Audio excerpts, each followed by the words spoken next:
Hello everyone. आज के इस लेक्चर वीडियो में हम सीखेंगे होमोमॉर्फिज्म मैपिंग ऑफ ग्रुप्स। शुरू करते हैं। क्या होता है होमोमॉर्फिज्म मैपिंग? देखिए, हम एक ग्रुप लेते हैं जी अंडर स्टार, ये ग्रुप है, और एक दूसरा ग्रुप लेते हैं जी डैश, ये अंडर सर्कल प्लस ग्रुप है। इन पर मैपिंग लेते हैं। कोई मैपिंग एफ लिया from G to G dash. ये जो मैपिंग है ये एक फिक्स कंडीशन को सेटिस्फाई करता है, और वो कंडीशन क्या है? F of a star b is equal to f of a circle plus f of b for every a comma b belong to G. Right? इस कंडीशन को अगर ये सेटिस्फाई करे तब हम कहते हैं कि ये homomorphism mapping from G to G dash है। क्लियर? अब इसको हम क्या कहेंगे? इसको हम कहेंगे होमोमॉर्फिज्म। मैं शॉर्ट फॉर्म में लिख देता हूं, mapping from G to G dash. Okay. अब देखो, ये होमोमॉर्फिज्म मैपिंग को हम टू पार्ट में डिवाइड करते हैं। राइट? क्योंकि हमने स्टडी किया है कि मैपिंग जो होता है वो इनटू एंड ऑनटू होता है। तो इसीलिए होमोमॉर्फिज्म मैपिंग को हमने डिसाइड किया कि इसको टू पार्ट में डिवाइड करते हैं, homomorphism onto and homomorphism into. Definition तो हमारी यही है, होमोमॉर्फिज्म ऑनटू के लिए भी, होमोमॉर्फिज्म इनटू के लिए भी। बस डिफरेंस क्या होता है कि हम इसको जब हम ऑनटू मैपिंग स्टडी करते हैं तो हम ये पाते हैं कि भाई वो मैपिंग जो होमोमॉर्फिज्म ऑनटू मैपिंग है वो हमारी क्या होनी चाहिए? ऑनटू की कंडीशन को भी सेटिस्फाई कर रही हो और वो होमोमॉर्फिज्म की कंडीशन को भी सेटिस्फाई करती हो, तो हम उसको बोलते हैं होमोमॉर्फिज्म ऑनटू। होमोमॉर्फिज्म इनटू किसको बोलते हैं? कि वो मैपिंग जो होमोमॉर्फिज्म की कंडीशन को भी सेटिस्फाई करे, इनटू की कंडीशन को भी सेटिस्फाई करे। अब आपके सामने प्रॉब्लम यह आई होगी कि ऑनटू मैपिंग और इनटू मैपिंग तो हमने 11th 12th में स्टडी किया है।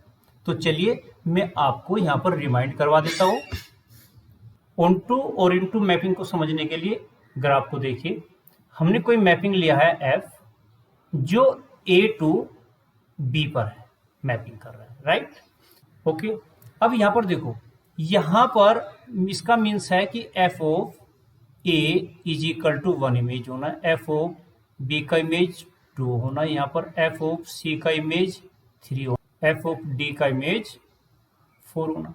सेम प्रोसीजर यहाँ पर भी हम लिख सकते हैं। तो यहाँ पर और यहाँ पर हमने देखा कि बी के अंदर ऑनटू के लिए ध्यान रखो क्या देखना है, जिस पर मैपिंग होती है, अर्थात बी पर मैपिंग हो रही है, ए से शुरू हुई बी पर मैपिंग हुई, तो बी के अंदर एलिमेंटों को चेक करते हैं कि क्या कोई ऐसा एलिमेंट है जो किसी भी एलिमेंट की इमेज ना हो। तो देखो, हमने देखा बी के अंदर तो ऐसा कोई भी एलिमेंट नहीं है जो किसी एलिमेंट की इमेज ना हो, क्योंकि किसी न किसी एलिमेंट की इमेज है, 4 भी डी की इमेज है, 3 भी। इस बी में भी हमने देखा तो 1 किसकी इमेज है? ए की, 2 किसकी इमेज है? बी की, 3 किसकी इमेज है? सी की, 3 किसकी इमेज है? डी की। राइट? तो ये जब बी के अंदर कोई भी एलिमेंट बाकी ना रहे उसको बोलते हैं ऑनटू, अर्थात ये सेट बी सेट को पूरा कवर कर रहा है, ये सेट बी सेट को पूरा कवर कर रहा है, तो इसको ऑनटू बोलते हैं। राइट? अब देखो, इसको देखते हैं। यहां पर हमने देखा बी के अंदर 3 एलिमेंट एक ऐसा एलिमेंट है जो किसी का भी इमेज नहीं है। यहां पर 4 एलिमेंट एक ऐसा एलिमेंट है बी के अंदर जो किसी भी एलिमेंट का इमेज नहीं है, तो ये हमारा कहलाता है इनटू। क्लियर? ओके। अब इसके साथ साथ हम 1 और मैपिंग को भी जान लेते हैं। देखो, ए बी पर इमेज बनाता है, बी की इमेज 2 बनती है, सी की इमेज 3 बनती है, डी की इमेज 4 बनती है, सभी इमेज डिफरेंट है। ओके, तो इसको हम बोलते हैं 1 1 1 1।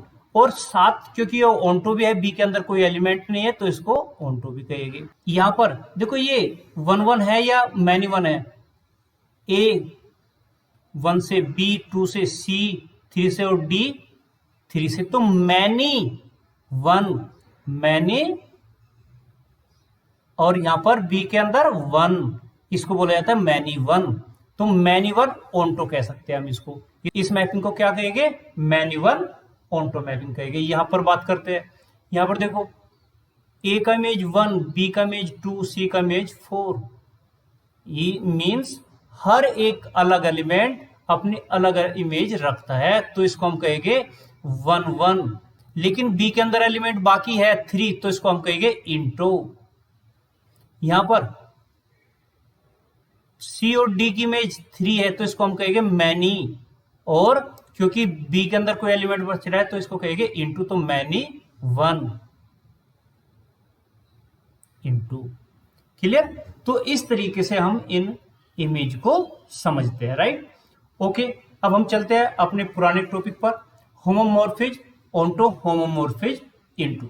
तो यहां पर हमें होमोमॉर्फिज्म ऑन्टो अगर कहना है तो एफ जो जी से जी डैश पर मैपिंग करता है वो हमारा ऑन्टो की प्रॉपर्टी को भी सेटिस्फाई करेगा। जब ऑन्टो की प्रॉपर्टी को सेटिस्फाई करेगा तो एक प्रॉपर्टी सेटिस्फाई होती है, that means f of G is equal to G dash आता है। और जब इंटू की प्रॉपर्टी, क्योंकि होमोमॉर्फिज्म इंटू में क्या करेंगे, जी टेंड टू जी डैश, अर्थात ये जी जी डैश के अंदर घुसा हुआ है, that means f of G subset G dash.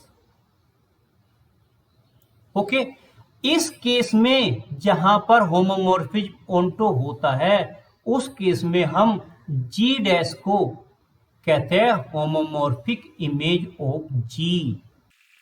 Clear? इस केस में ऑन्टो वाले केस में, यहां पर नहीं कह सकते। क्लियर? ओके, अब हम इसकी डेफिनेशंस देख लेते हैं, जैसे आपको नोट करनी है। यहां पर हम देखते हैं होमोमॉर्फिज्म इनटू।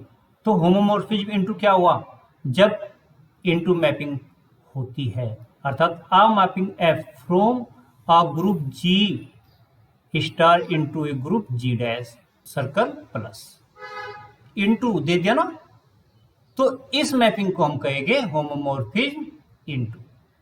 प्रॉपर्टी क्या है, f of a star b is equal to f of a circle plus f of b for every a b belong to G. तो ये डेफिनेशन आपको नोट कर लेनी है। यहां पर देखो ऑन्टो है तो इसीलिए हमने जी डैश को क्या कहा, G dash is said to be a homomorphic image of group G because f of G is equal to G dash। इनको लर्न करना है आपको। ओके, अब मैं आपको एग्जांपल लेता हूं, एग्जांपल समझिए। देखिए, सपोज कीजिए एक मैपिंग है f G under multiple ten to G dash under multiple. Clear? ये दोनों ही क्या है, ग्रुप है, such that f of x is equal to x. ऐसी मैपिंग क्या कहलाती है, आइडेंटिटी मैपिंग कहलाती है। एक्स बिलोंग कहां पर करेगा, जी डैश।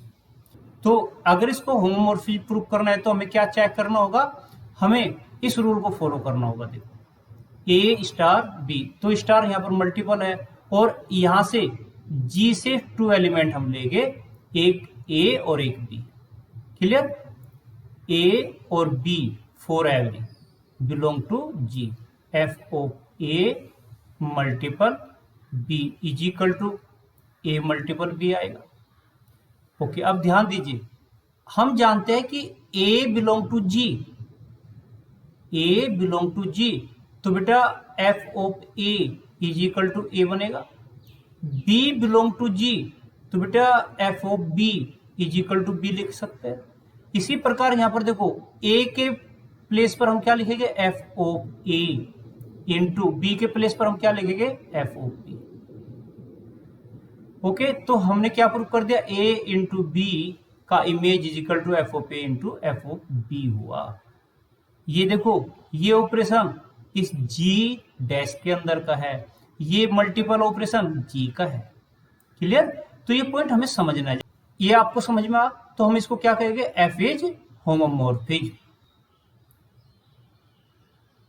ओके, अभी आपको ऑन्टो और इनटू नहीं मैं बता रहा हूं प्रूव करके, केवल आपको होमोमॉर्फिज्म कैसे प्रूव करते हैं वो समझा रहा हूं। जब हम ऑन्टो और इनटू पर बात करेंगे वो आगे के एग्जाम्पल होगा। ओके, देखिए यहां पर मैपिंग लेता हूं मैं। सेकंड एग्जाम्पल, कोई मैपिंग लिया एफ, जो जी प्लस ग्रुप है, G dash under multiplication group है, और मैपिंग इस टाइप से है कि f o x is equal to e की पावर एक्स, राइट। तो प्रॉपर्टी क्या है कि आपको टू एलिमेंट लेना है, a b belong to G के अंदर। दैट मीन्स आप चाहो तो यहां पर डायरेक्ट लिख सकते हो वी हैव, ऐसे करना चाहिए। क्लियर? एफ ओ ए जी के अंदर एलिमेंट है तो अंडर एडिशन में ऐड किए जा सकते हैं। Is equal to f a plus b का मतलब क्या हुआ, ई की पावर ए प्लस बी होना। इसका मतलब क्या हुआ, ई की पावर ए इंटू ई की पावर बी। ओके, अब देखिए ई की पावर ए को हम क्या लिखेंगे, अकॉर्डिंग टू ए बिलोंग करता है जी को, तो f of a equal to क्या लिखेंगे, ई की पावर ए। बी भी जी को बिलोंग करता है तो रूल के according f of b is equal to e की पावर बी लिखा जाएगा। अब यहां पर वैल्यू डाल दो, f of a into f of b, क्योंकि तो मल्टीपल में है, राइट। इसको ऐसे मार्क कर दो, चाहे f of a plus b. अब देखो ऑपरेशन मैंने रखता है, जी अंडर एडिशन ग्रुप था, G dash under multiplication group था, तो तब जब हमने प्रॉपर्टी अप्लाई की f of a plus b, तो f of a into f of b आएगा। क्यों? क्योंकि एफ ऑफ ए किसका एलिमेंट बनता है, ये f of a G dash का एलिमेंट बनता है। एफ ऑफ बी किसका एलिमेंट बन रहा है, जी डैश का एलिमेंट बन रहा है, राइट। इसलिए इन दोनों एलिमेंटों के बीच में जब ऑपरेशन होगा, वो जी डैश के अंदर जो ऑपरेशन है वही यूज होगा, जैसे मल्टीपल, क्योंकि जी डैश अंडर मल्टीप्लीकेशन ग्रुप है, तो यहां पर क्या आया, मल्टीपल आया। ये ध्यान रखना, बच्चे इस पर बहुत गलती करते हैं। जैसे मैं नेक्स्ट एग्जाम्पल लेता हूं, f such that G under multiple group लिया, tend to G dash under addition group लिया। मैपिंग हमने इस प्रकार से कंसीडर कर लिया, such that f of x is equal to log x. Clear? अब हमें प्रॉपर्टी प्रूव करनी है होमोमॉर्फिज्म की, तो टू एलिमेंट लेने होते हैं, right. For a comma b belong to G, इसके अंदर से लेना है। Okay, we have f of a, अब देखो मल्टीपल है तो मल्टीपल का sign b is equal to a into b, f of x equal to क्या था, log एक्स, तो यहां पर क्या आएगा, log ए इंटू बी। अब हम जानते हैं log ए इंटू बी का मतलब क्या होता है, log a plus log b. Okay, log a और log बी क्या होगा, क्योंकि हमारा a कहां पर बिलोंग करता है, g को, तो बेटे हम f of a equal to क्या लिखेंगे, log ए। b कहां पर बिलोंग करता है, g को, तो हम एफ ऑफ बी कहां पर लिखेंगे, log बी यहां पर। तो इसके स्थान पर एफ ऑफ ए आएगा plus f of log b का स्थान पर एफ ऑफ बी आएगा। ये प्रूफ हो गया, f of a cross b. तो ध्यान दीजिए, ये पॉइंट हमारे लिए इंपॉर्टेंट है, ध्यान रखना है। जी अंडर मल्टीपल था तो लेफ्ट साइड में ऑपरेशन ए और बी के बीच में मल्टीपल का है, क्योंकि ए और बी जी के एलिमेंट है। G dash under addition group था तो f of a plus f of b बना, क्योंकि एफ ऑफ ए और f of b G dash के एलिमेंट बनेंगे। तो ये भी क्या हुआ, होमोमॉर्फिज्म हुआ। ये भी होमोमॉर्फिज्म का एग्जांपल लिया मैंने, ये भी होमोमॉर्फिज्म का एग्जांपल लिया। क्लियर? अभी मैंने ऑन्टो और इनटू की बात नहीं की है, राइट। लेकिन होमोमॉर्फिज्म अगर हमें प्रूव करना है तो हमें केवल f of a star b is equal to f of a circle plus f of b, ये प्रूव करना है, राइट। ओके, पॉइंट क्लियर हो गया। चाहे इनटू हो या ऑनटू हो, होमोमॉर्फिज्म प्रूव करने के लिए आपको केवल और केवल ये प्रॉपर्टी प्रूव करनी है। जब हमसे कहे कि प्रूव कीजिए this function is homomorphism onto, तब हम ऑनटो की प्रॉपर्टी को शो करेंगे। इस पर हम एग्जाम्पल लेते हैं। नेक्स्ट, अगर आपको ये लेक्चर वीडियो पसंद आया है तो आप इसको लाइक करें, कमेंट करें, अपने दोस्तों को शेयर करें। अगर आप चैनल को पहली बार देख रहे हैं तो सब्सक्राइब भी करें, साथ ही साथ बेल आइकन को प्रेस करें, जिससे कि आने वाली हर नई लेक्चर वीडियो का पता आपको सबसे पहले लग सके और आप उसका पूरा लाभ ले सके। मिलते हैं एक नए लेक्चर वीडियो के साथ एक छोटे से ब्रेक के बाद। Thank you for watching.